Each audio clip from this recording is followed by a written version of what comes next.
Bonjour et bienvenue à notre rendez-vous quotidien pour la presse en ligne et en direct sur EBS. Nous sommes aujourd'hui le mardi 6 avril. So let me start with an announcement concerning President von der Leyen's agenda. Today, President von der Leyen is in Ankara, Turkey, together with the President of the European Council, Charles Michel. They will have a trilateral meeting with the Turkish President, Recep Tayyip Erdogan, which will actually start in a few minutes, and which will be followed by a working lunch. President von der Leyen and President Michel will give a press statement at the EU delegation in Ankara this afternoon. It is currently foreseen for 3:30 Brussels time and will be broadcast live on EBS. Then tomorrow the President will be in Jordan, where she intends to meet King Abdullah. The details of the program are being finalized as we speak, and we will share them with you as soon as we can. And now I give the floor to Vivienne, who has news on how we support member states in facing the social and economic consequences of the pandemic.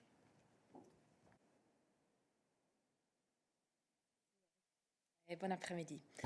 Donc aujourd'hui, la Commission européenne a approuvé les premières décisions dans le cadre de REACT-EU, notre nouvel instrument pour la cohésion, en faveur des Pays-Bas et Autriche. Ces décisions augmenteront de près de 262 millions d'euros le financement disponible pour les investissements sous REACT-EU dans ces deux pays. Aux Pays-Bas, les fonds soutiendront la transition verte et numérique. En Autriche, ils seront investis dans des capacités de recherche et d'innovation pour améliorer l'efficacité énergétique et l'utilisation des sources d'énergie renouvelables. Pour votre planning, la Commission prévoit d'adopter davantage de décisions sur REACT-EU dans les semaines à venir. Et plus d'infos, comme d'habitude, dans notre communiqué de presse. Merci. Merci beaucoup, Viviane. Voilà qui conclut nos annonces pour aujourd'hui. Et nous pouvons donc passer à vos questions. Et je passe la parole en premier à Ketevan.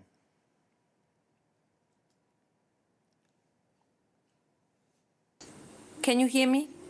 Yes, we can. Go ahead. Yes, we can. Go ahead. Thank you very much. TV company Imedi Ketevan Kardava. Could you please update us on the mission of Christian Danielson in Georgia? When and what should we expect? Thank you. A question for Nabila.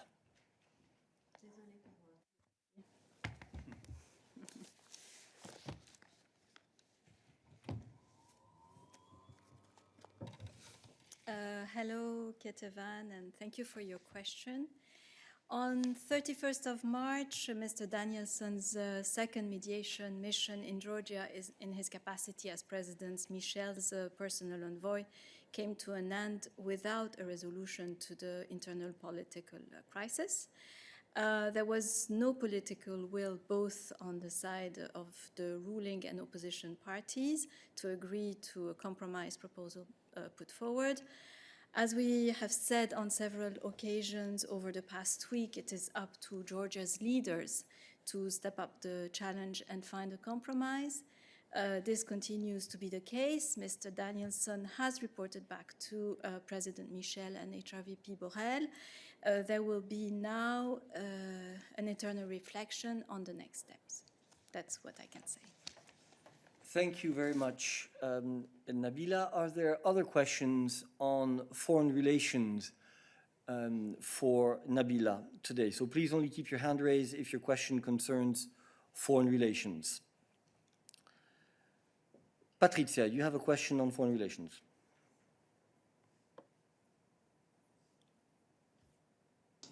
No, sorry, Eric. My question is about vaccines and export of vaccines. Thank you. Okay, we'll come back. Nima. Eric, tu m'entends? Oui, absolument. Voilà. En fait, ma question, c'est par rapport à les négociations à Vienne entre 5+1 et je sais que en fait, le groupe de M. Borrell, ils sont présents. Je voulais juste savoir, je vais poser en anglais. The nuclear deal has been one of the biggest achievements of the European Union in a decade. And at what cost do you want to keep the deal alive? And c'est quoi? Est-ce que vous avez des nouvelles par rapport à la négociation aujourd'hui? Merci. Merci. Une question panachée français-anglais, donc Nabila peut répondre dans la langue qu'elle souhaite. Well, thank you, Nima. I will try to answer in both languages, but well, as you know, the EU's aim is to bring back the JCPOA back on track and to ensure the full implementation of the agreement by all. High Representative Josep Borrell, as coordinator of the JCPOA, and his team are in close contact with all JCPOA participants and the US. We are consulting in order to determine the best way forward in order to give diplomacy a chance. As you know, today there is a joint commission that is taking place in Vienna, and I refer you to the chair's statement following the meeting of the last joint commission. And of course, you know that the EU is committed to bring back the JCPOA on track. Thank you very much. Are there other questions on the issue of the JCPOA? Please only keep your hand raised if it is the case. Patrizia, I know you have a question on something else. So I go to Regina on the JCPOA.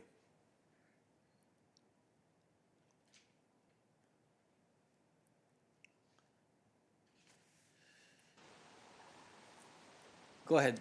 Isn't vaccines also Okay. Okay, not this year? I know we've all had a break and we need to get used again to the system, but please help me manage this press conference adequately. Only keep your hand raised if it is on this. I note your names down anyway, so you will not lose the floor. So please, if your question is on vaccines, please, Patrizia as well, unraise your hand. I will come back to you at a later point in time. Mose, a question on the JCPOA.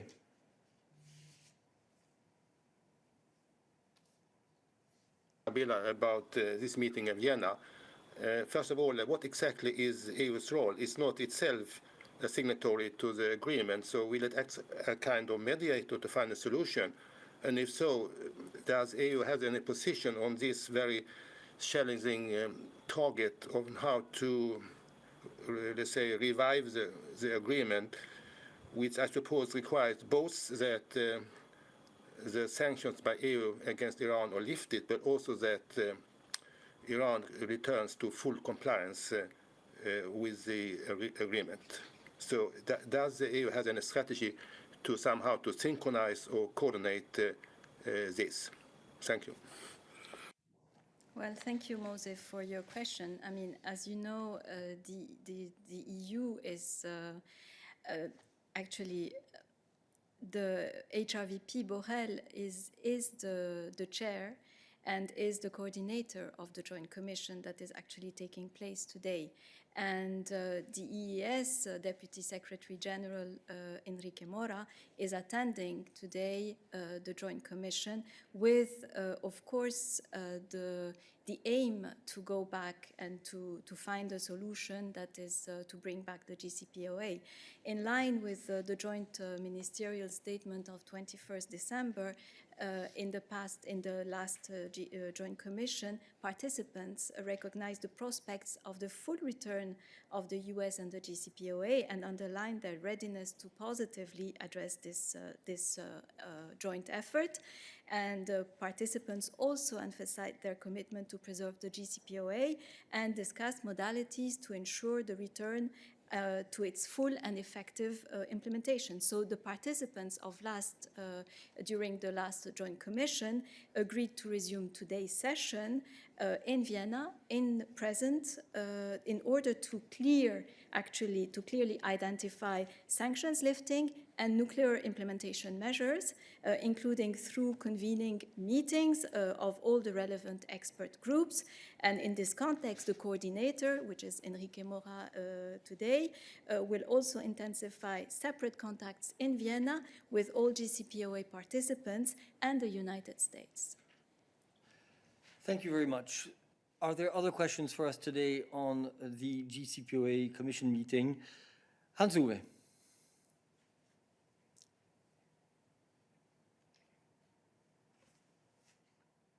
One, I hope for you all happy after Easter week. My question is concerning the position between the EU and the USA concerning the GCPOA. Can we hear anything about how far the coordination has happened? Is there a common line for the negotiations? And the thrust of my question is how far are we now getting closer or re-establishing the transatlantic link? Sorry. Thank you very much. Nabila. Yes, thank you for your question. Well, as was said again by the chair's statement following the meeting of the Joint Commission on the 2nd of April, the coordinator will also intensify separate contacts in Vienna with all the GCPOA participants and the United States. And this is happening as we speak. What I want to say is that we are at the beginning of a complex process, so it is way too early to provide any details or to anticipate any outcome. But what is sure is that what is happening right now is that we are working very well to be able to reach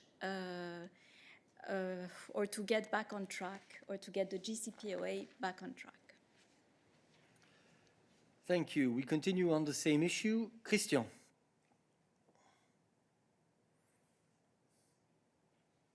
Oui, et c'est une question pratique. Effectivement, les États-Unis n'étant plus dans la commission mixte, comment ça va fonctionner? Ils sont dans une salle à côté, M. Mora sort, les informe de ce qui s'est dit. Comment vont fonctionner ces négociations parallèles qui sont le point le plus complexe du processus que vous avez lancé?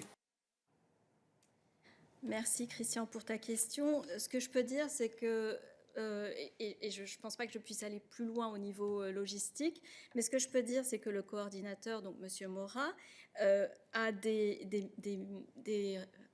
réunions séparées avec toutes les parties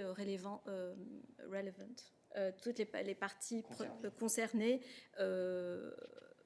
en ce moment à Vienne. Alors, nous continuons sur le même sujet. Salam.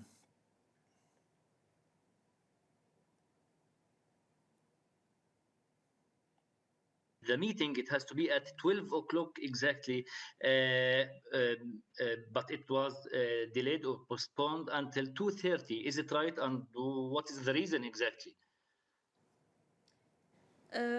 I didn't hear the beginning of your question, but I don't remember or recalling giving any timing about the start of the meeting. We never communicating any timing for the start of the meeting. So I'm not sure what you're referring to, but what I can tell you is that the meeting will start in the afternoon. The Joint Commission, I mean. Thank you. Nima.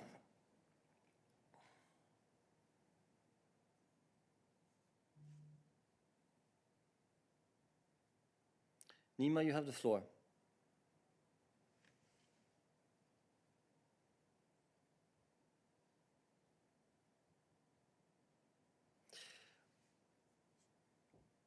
Nima, last attempt. Does not seem to be working. Are there other questions on foreign relations for Nabila today? That does not seem to be the case, so we move to Patrizia.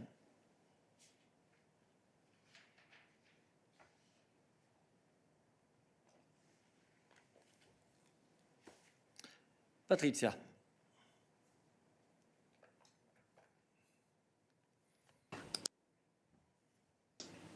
Do you hear me now? Yes, go ahead. Okay, perfect. Thank you. Yes, go ahead. So my question is about something I saw before the beginning of the briefing.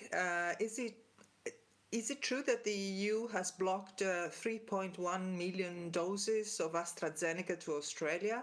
This is my question to you. I would like to confirm if this is true, or I would like to know if the EU has blocked new exports of AstraZeneca doses of vaccines. Thank you.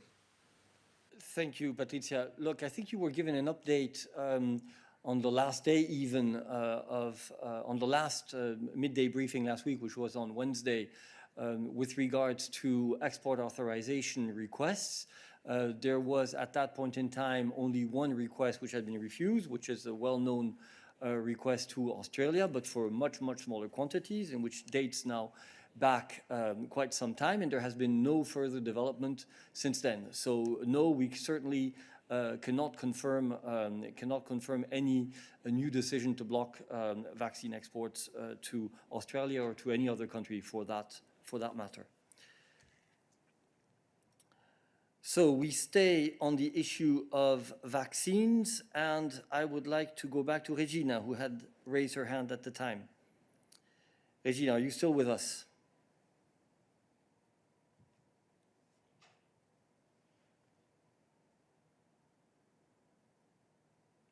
Regarding a letter that the president of the Valencian regional government brought to the president of the Committee of Regions last week, proposing to open the debate around the compulsory license to liberate the patents on the vaccine of COVID and other medicaments.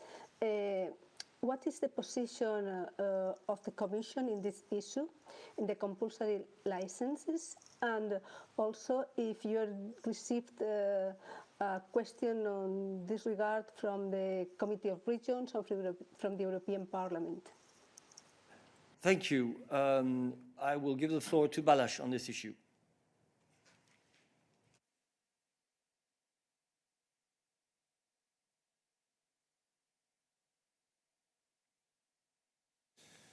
Indeed, good afternoon. So still stepping in for Miriam.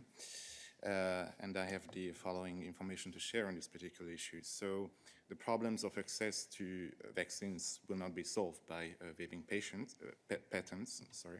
They are rather related to the lack of sufficient manufacturing capacity to produce the quantities required as fast as possible.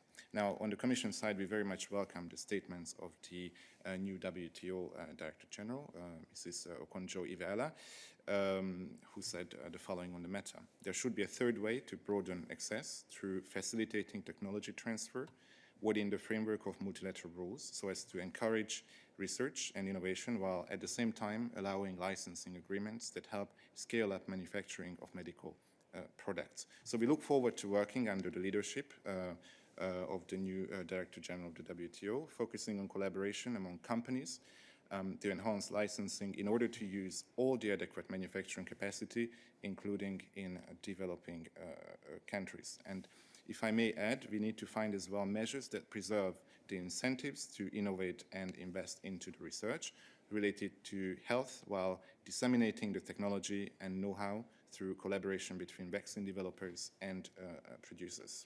So the collaboration and licensing on a global level is already happening, but it needs to be scaled up.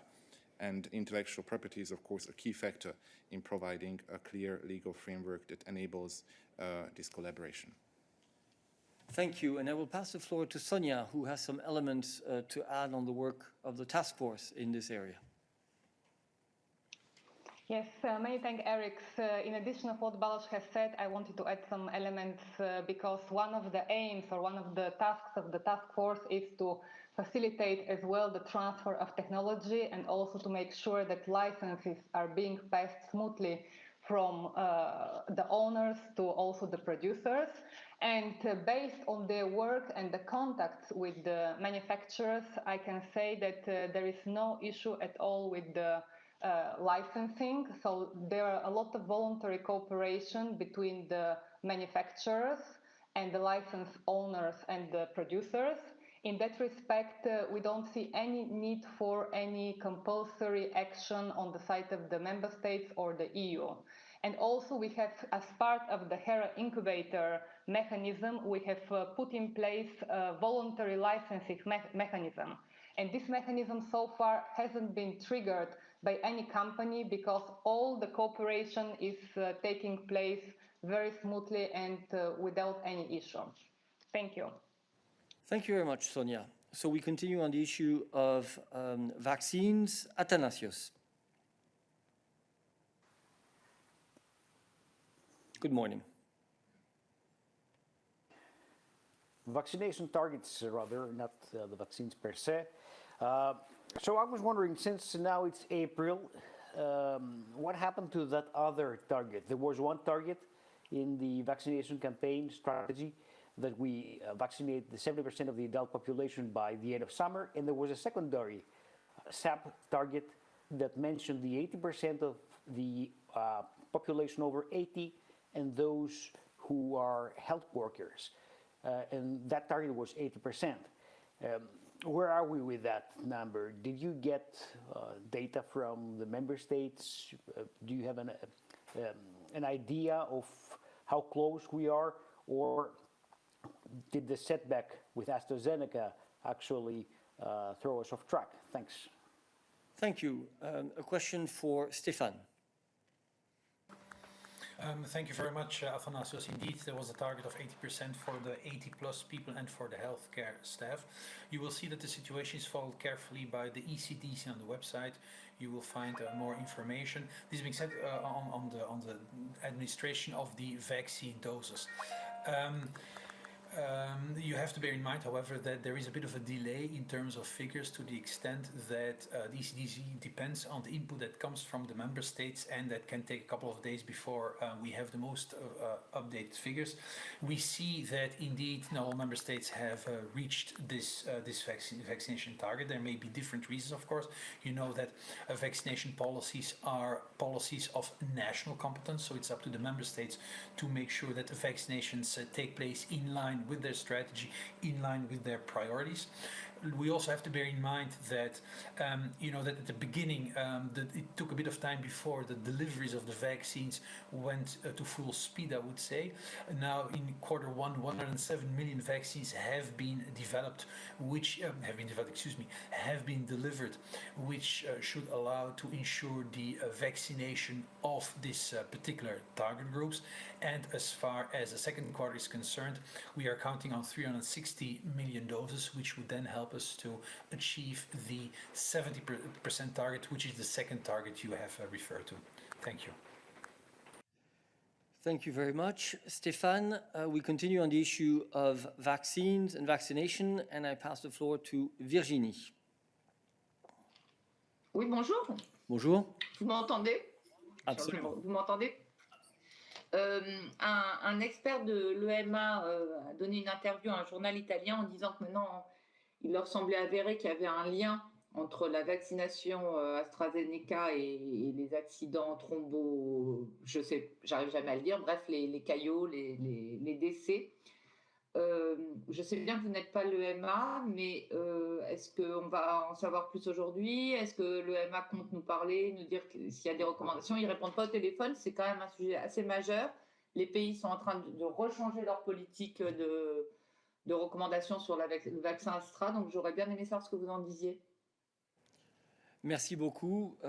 Pour ma part, j'ai simplement vu l'alerte à laquelle tu fais référence quelques minutes avant le rendez-vous de midi, donc je n'ai certainement pas plus d'informations, mais je passe la parole à Stéphane au cas où lui aurait quelque chose à rajouter. Merci beaucoup. Oui, Virginie, malheureusement, je n'ai pas beaucoup à ajouter. Tu sais que c'est un cas où ce lien a été examiné, ou est en train d'être examiné plutôt par l'Agence européenne des médicaments. Ils ont fait un press release la semaine dernière. Cette semaine-ci, il y a une réunion de l'EMA, de leur PRAC, de leur comité, qui continue à analyser cette question-là. Et donc, nous nous attendons à ce que l'EMA se prononce sur ces cas. ou sur ce lien. Merci.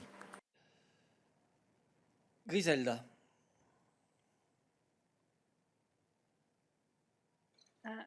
Merci beaucoup.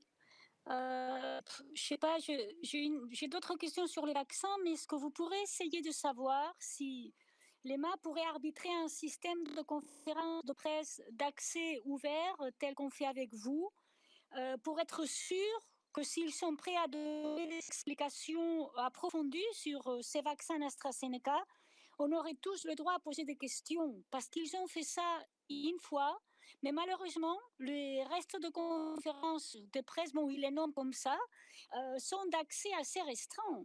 Et je ne sais pas, mais je trouve que ça n'aide pas beaucoup à pouvoir expliquer ce qui se passe ni avec ces vaccins, ni avec la politique de cette agence, qui en fait est une agence européenne. Donc j'aimerais bien qu'elle soit soumise à un processus de transparence. Bon, c'est une demande que je formule, ce n'est pas une question bien sûr. J'aimerais savoir juste si vous êtes inquiet par cette information qui a été publiée pour le journal El Messaggero. Et puis, j'avais autre question pour suivre la question de Regina. Il y a déjà un peu...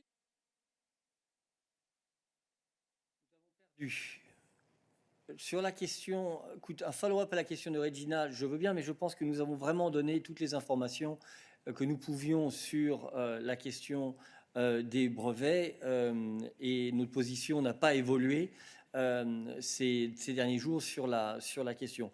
En ce qui concerne l'EMA et l'accès pour les journalistes, je prends bonne note. Nous avons des contacts avec le EMA et nous ferons part à nos contacts de vos commentaires. Bien entendu, nous partageons tout à fait votre souci de transparence et d'information sur des bases les plus égales possibles aux médias en ce qui concerne les annonces qui peuvent être faites par l'Agence européenne du médicament. Je crois qu'il y a eu un événement la semaine dernière qui était ouvert à l'ensemble des journalistes, d'après mes informations. Vous vous souviendrez que nous avions organisé nous-mêmes ici un briefing technique avec l'EMA au mois de décembre, si je me souviens bien, qui était aussi ouvert à tous les journalistes. Et je sais qu'il y a eu l'un ou l'autre événement ouvert à tous les médias. Donc je pense que l'Agence européenne du médicament n'a certainement pas de problème de principe pour travailler de manière efficace avec les journalistes. Mais malgré tout, nous allons faire passer votre message par nos canaux. Stéphane, y a-t-il d'autres éléments que tu souhaites ajouter par rapport aux questions de Griselda? Non, je ne pense pas. En ce qui concerne l'EMA, en effet, dans mes contacts avec l'EMA, j'en parlerai avec eux aussi. J'attire aussi votre attention sur le fait que l'EMA organise évidemment des conférences de presse, que plusieurs ont été organisées et qu'ils organisent par exemple aussi des réunions publiques. C'est ce qu'ils ont fait dans le cadre de l'acceptation, de l'autorisation de leur opinion plutôt sur quelques vaccins. Mais en effet, c'est important de faire en sorte qu'il y ait un bon contact entre l'EMA et la presse. Merci. Griselda, tu as une question de suivi?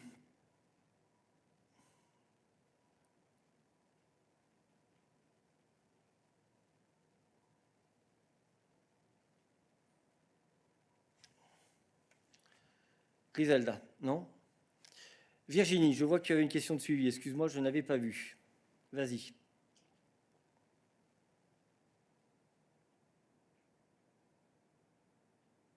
Nous semblons avoir des petits problèmes de connexion aujourd'hui. Vous m'entendez? Oui, vous vas-y. m'entendez? Vas-y, oui.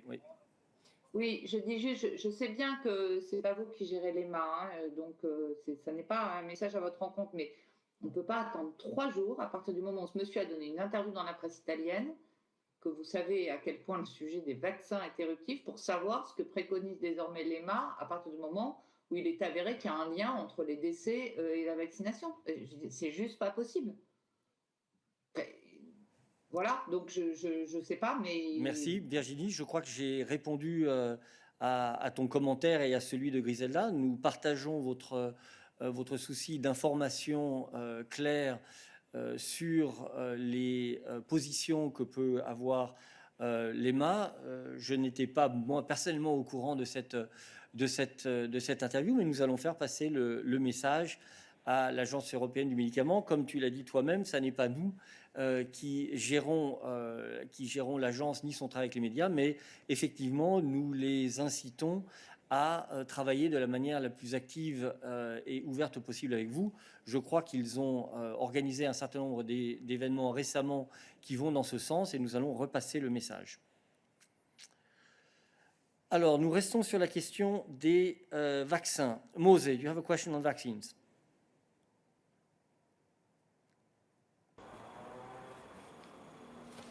Mose, you have the floor. Mose. I don't know if it's the post-Easter break syndrome which is hitting us, but we seem to have some difficulties today. We could see you, Mose, so I don't know why you could not ask your question. Try again. Do you hear me now, Eric? Yeah, absolutely. We could hear you before. Okay, thank you very much. I have a follow-up question to what Athanasi asked before about the achievement of the vaccination goals, especially the interim goal which was supposed to be achieved by the end of March last week before Easter. And Stefan also tried to reply to that. In fact, I think that ECD has published the figures, and they do show that, let's say, 80%, only 60% of the target group received the first shot, and only slightly more than half of them, 33%, received both doses of the Pfizer vaccine.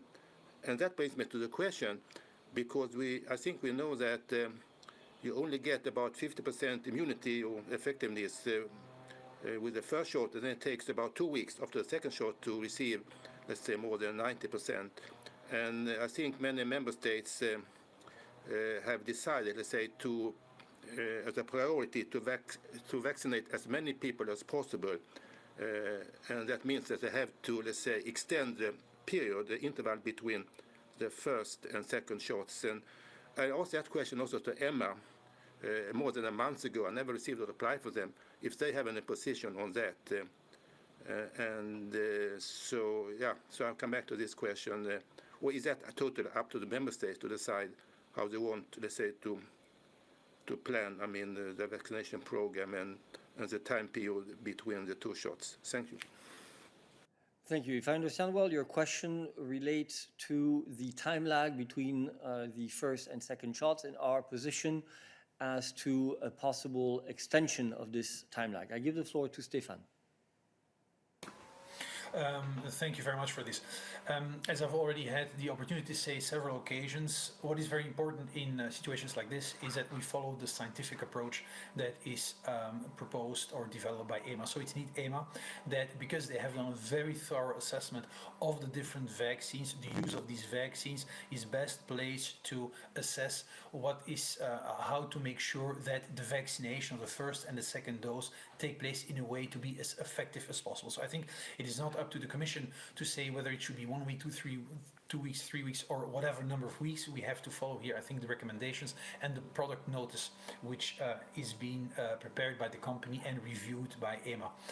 Let's also not forget that the vaccination, as I said before, is a matter of member states. It's up to the member states to make sure that they vaccinate first their priority groups, taking into account the specific situation in each member state, the deliveries of the vaccines, the state of play, and on that basis it's up to the member states to make sure that these vaccinations can take place. But as I said, always in line with EMA authorization or EMA opinion in this regard. Thank you.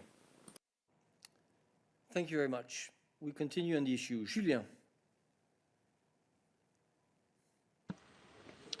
Oui, bonjour. J'avais une question sur AstraZeneca. Bon, vous n'avez pas de réponse sur l'info du jour. J'en avais une sur des déclarations de la semaine dernière des États-Unis qui disaient qu'ils n'auraient peut-être pas besoin de leur dose AstraZeneca. Ma question, du coup, c'est est-ce que si les États-Unis n'utilisent pas leur dose AstraZeneca, est-ce que l'Europe peut les récupérer? Si oui, à quelles conditions? Est-ce qu'il y a déjà des demandes qui ont été formulées? Est-ce qu'il y a des discussions en cours à ce sujet? Merci. Merci. Je passe la parole à Sonia, étant donné que les contacts avec les États-Unis sur la coopération dans le domaine des chaînes de valeur des vaccins sont gérés par le commissaire Breton. Sonia. Oui, merci beaucoup, Eric. Ce que je peux dire, en fait, est confirmer qu'on est en contact direct, en ligne directe, quand on vient dire, avec les États-Unis. Et ça, en fait, les contacts se passent au niveau du commissaire breton, mais aussi au niveau technique, au niveau du task force. Et dans ce contexte-là, on discute aussi surtout, en fait, la chaîne d'approvisionnement sur la production. En fait, on veut assurer qu'il n'y a pas de goulets d'étranglement dans les chaînes d'approvisionnement, surtout. Et aussi, dans ce contexte-là, on discute des questions sur la provision aussi des vaccins en général. Disons, mais les pourparlers se focalisent surtout où il y a des problèmes dans les chaînes d'approvisionnement. Et à ce stade-là, je ne peux pas dire plus, malheureusement. Merci. Merci beaucoup. Sonia, Julien, tu as une question de suivi. Oui, ce que je voulais savoir, c'est par exemple, est-ce qu'il y a un problème d'homologation des usines qui sont situées aux États-Unis? Si jamais on voulait récupérer leurs vaccins, est-ce qu'il faut que ces usines soient homologuées par l'Agence européenne du médicament dans un premier temps pour qu'on puisse récupérer par exemple leurs vaccins? Est-ce que ça nécessite un certain nombre de procédures? Merci. Merci beaucoup. Ça, c'est plutôt une question pour Stéphane en ce qui concerne l'homologation des usines, mais je crois que de fait, afin que des vaccins puissent être exportés vers l'Europe, il faut que les usines qui les produisent, où que ce soit dans le monde, aient été homologuées. Mais je passe la parole à Stéphane. Eric, c'est correct. Voilà. Il faut Mais que EMA homologue. ça ne s'applique pas nécessairement, enfin, ça n'est pas une réponse directe à ta question sur le fait qu'une homologation ou non des usines qui produiraient des vaccins AstraZeneca aux États-Unis soit un obstacle ou non. Nous n'avons pas d'informations sur ce sujet à te donner ici aujourd'hui. Mais en tout cas, ce qui est clair, c'est que voilà, il faudrait que les usines soient homologuées pour pouvoir recevoir des vaccins venant des États-Unis. Alors, nous continuons et j'ai Open TV. Maria, je pense.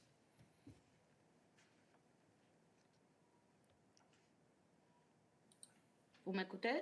Oui. Oui, c'est moi, c'est Maria. Bonjour Maria. Ton nom ne s'affiche pas, mais juste ton média.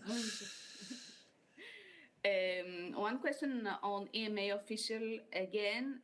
He says to Messaggero that today EMA will have announcements to make. Do you know something about that? And sorry. And I thought that there would be a press conference or announcements by EMA on the 9th of April. Do you know something about it? But still, I second Virginie's opinion and comment that we cannot wait 3 days in order to learn something that an Italian media has it already and Brussels don't know anything. It's undermining of the European Commission too. And that's my comment. Thank you very much. Thank you for your comment, Maria. It's well noted, and we certainly, as I again can repeat, share the view that prompt and open information to all media is definitely an objective that we all share. On your other question, I give the floor to Stéphane, in case he has any news. No, thank you very much. I think I can only reiterate what I said. Indeed, EMA is examining the issue. They have a meeting of what is called the PRAC, which is a scientific committee examining this and many other scientific issues. We expect indeed that EMA will come up with further information, but I'm afraid I am not aware or I cannot give you any further concrete details as to when exactly this is expected. But as Eric said, we'll make sure that EMA is aware of your interest in having a speedy feedback. Thank you. Merci. Nous continuons sur la question des vaccins et je passe la parole à Pierre. Pierre, tu viens de disparaître de mon écran. Je ne sais pas si tu avais l'intention de poser une question sur les vaccins. Je te vois de nouveau, vas-y.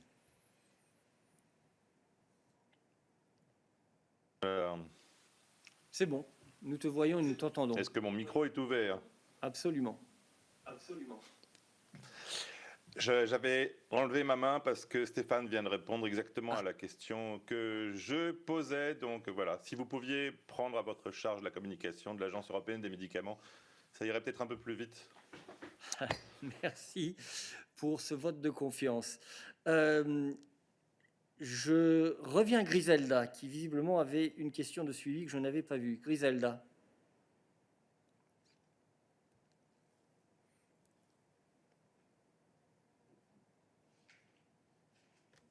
Non. Alors, Derek, à toi.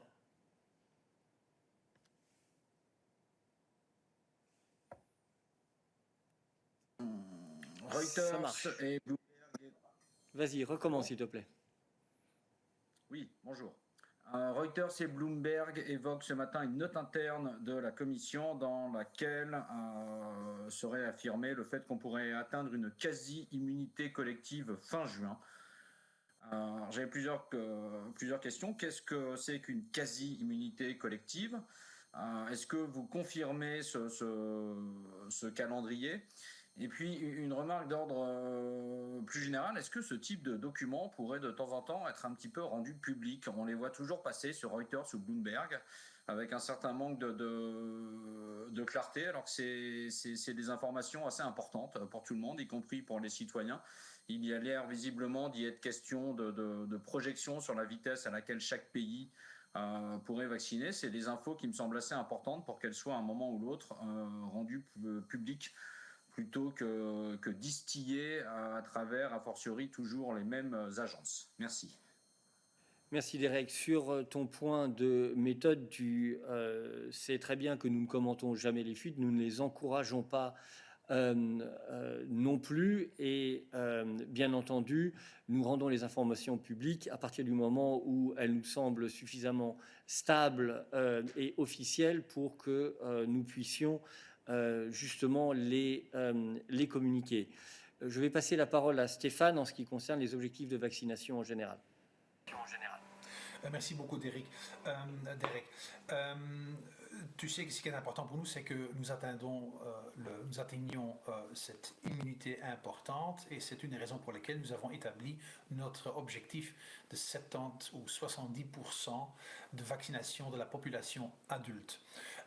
Nous pensons que lorsqu'on prend en compte les livraisons du premier trimestre, ainsi qui est égal plus ou moins à 107 millions de doses, et si on ajoute le nombre de doses qui sont prévues pour le deuxième trimestre, environ 300-360 millions de doses, nous pensons que sur cette base-là, nous aurons suffisamment de doses qui nous permettront justement à atteindre cet objectif très important de 70 ou 70% de vaccination de la population adulte, nécessaire pour en effet aller dans la direction de l'immunité requise contre ce virus. Et je pense que ça, c'est un message très important que sur base des livraisons, et évidemment en prenant en considération le fait que les États membres doivent bien vacciner leur population, que c'est un objectif qui reste réaliste. Merci. Merci. Je reviens à Athanasios. Athanasios, you have another question on vaccines. Yes, that's right. And I'll get back to the issue of EMA and this interview. It's more an HR question that I have for you right now. Who authorized this interview? Because this is a very specific and very important issue that was very consistently communicated till this point. And somebody authorizes an interview to the Italian newspaper that shakes everything up and gets us towards a totally different direction. And what is the employment status of the individual who gave the interview? Is it like having a head of unit give an interview to me, or I don't know, how does it work? Because it's very rare and very, very specific that somebody... Yeah, Athanasios, I'm sorry, but you know full well that this is not an agency that is managed by the European Commission. Please, I mean, we do not respond here to questions on how EMA organizes its work. All right, those are really questions that you need to address to the agency. I take note of the difficulties that you say you're having in reaching them, and we will certainly pass on that message. But we cannot here answer all the questions on the internal workings of the European Medicines Agency, and I really ask for your understanding on this. But as I said, we will certainly do all we can to help on the issues that you have raised. Francesco.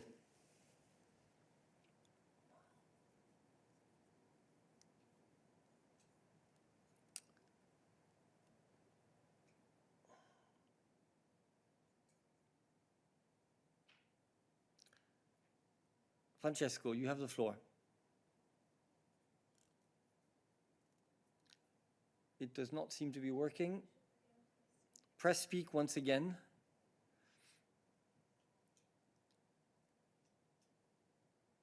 Your mic seems to be on. Perhaps your mic source is not the right one. I will ask you to contact us bilaterally after the midday briefing, since it seems we cannot hear you today. So I see no further questions on vaccines for us today, so I come back to the question of Thomas. Thomas, you had a question on corporate taxation, I believe.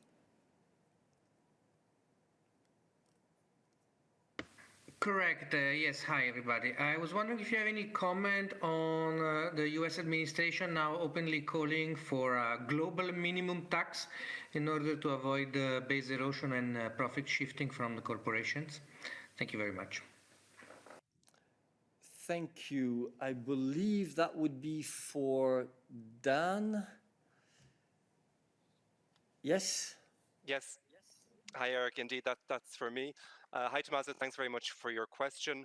I think we've repeated this in the press room on a number of occasions, but the fair taxation of the digital economy is a top priority for the European Union and for the Commission, and we remain committed to ensuring that all businesses, including digital ones, pay their fair share of tax where it is rightfully due.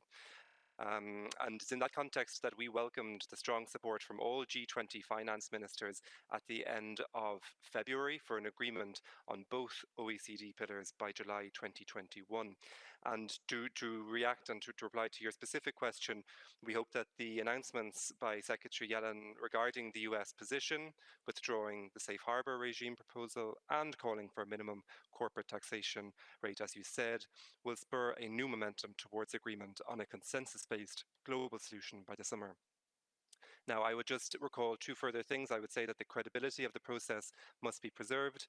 We can only do this by working together to reach a political agreement, and we call on all global partners to remain engaged in these discussions and to continue work without delay. Finally, I would just repeat what we've said a number of times before as well, that we reaffirm our determination to move ahead with EU action if we do not reach an agreement within the OECD framework. Thank you. Thank you. Are there other questions for Dan on this or other issues related to his portfolio? Catherine, you have a question for Dan on this. Just a question about the CCCTB. I think I've got all the C's there. But can you say where you are on that project? At the beginning of her mandate, President von der Leyen did say that this was something that she was going to propose. So could you be a bit more specific about the deadline for that proposal? Is it imminent? Thank you. Dan. Hi, Catherine. There's not a huge amount that I can say on this right now. There's internal discussions, internal work, so I can't provide any details on that at the moment or in terms of timing. But once I do, I can certainly let you know. Sam. Thanks very much. Can you hear me okay? Yeah, absolutely. Go ahead, Sam. Okay, just a quick follow-up to Dan on the Yellen announcements. Obviously, the Biden administration is talking about a minimum of 21%. I just wondered if the Commission had any thoughts on that, as whether that's a feasible minimum to be working towards. Thanks. Dan. Hi. Hi, Sam. No, I wouldn't have any specific comment to make on figures or anything like that right now. I would just reiterate that we are working towards a solution in the framework of the OECD. Thank you. Thank you very much. I see no further questions for Dan. Are there other issues for us today? Jorge.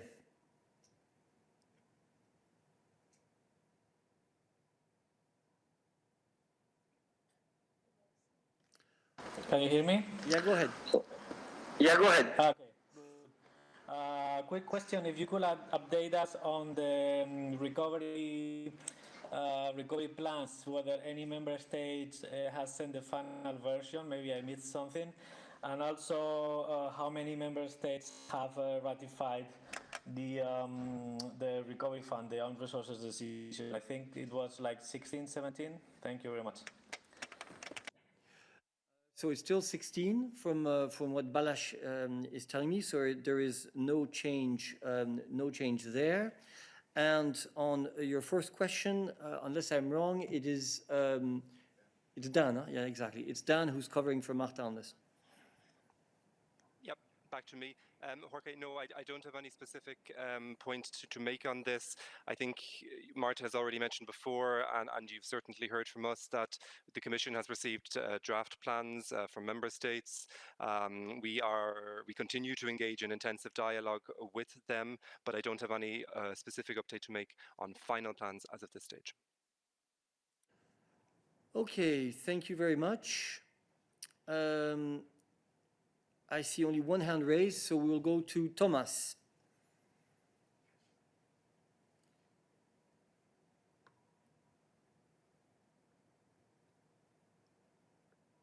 Of the gap of the agriculture policy. Are there any news? When will there be the next trilogue to resolve the problems? Thank you. Sorry, we didn't hear the beginning of your question. If I understand well, you're asking on the reform of the Common Agricultural Policy, on the proposals, what is the date of the next trilogue? I think we will have to come back to you on that. Balázs is covering for Miriam on this, but he will have to check and come back to you. Thank you. Okay, are there other questions for us today?